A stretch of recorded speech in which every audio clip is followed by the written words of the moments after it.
Hey guys, Steve here, singledadfitdad.com. Today I want to talk about losing fat and why you're not doing it. Okay, there are obviously a ton of reasons why you're not losing fat.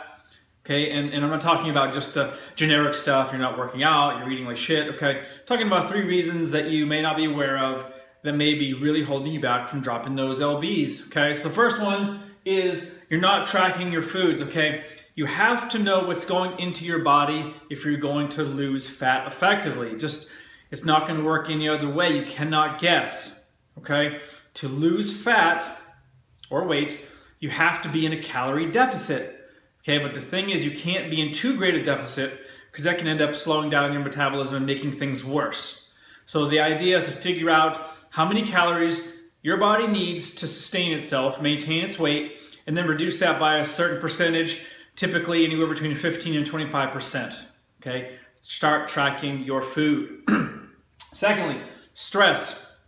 We're all dealing with it. Single dads dealing with all the stuff we're dealing with every single day. Drama, emotions, ex-wives, custody issues. All of those things play into a very high stress lifestyle for most of us, okay?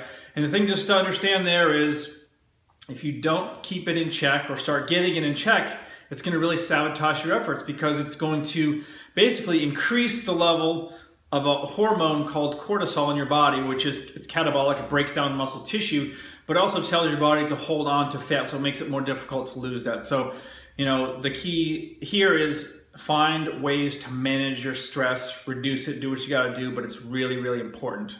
Okay, third, sleep deprived doesn't mean you haven't slept for 2 days. It means you could be in a very slight deprived state, and that means anything less than 7 hours or so. Most people need between 7 and 9 hours a night to be fully rested and for their brain to be working and hormones to be working optimally. So if you're someone that's living on 4, 5, or 6 hours of sleep, it can wreak havoc on your hormones too, specifically leptin, which is responsible for decreasing your hunger, and ghrelin, which is responsible for increasing your hunger. Okay, so when you're even a little bit sleep deprived, okay, your body is going to reduce the amount of leptin that it's creating, and it's going to tell your brain to eat more.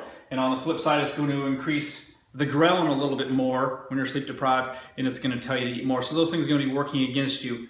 So, and it also affects your cortisol. It's going to increase the cortisol levels in your body, just like stress. So if you're stressed and you're not sleeping, you're going to kind of get a double whammy with the cortisol hormone. So anyway, basic stuff here, guys, but it cannot be overstated.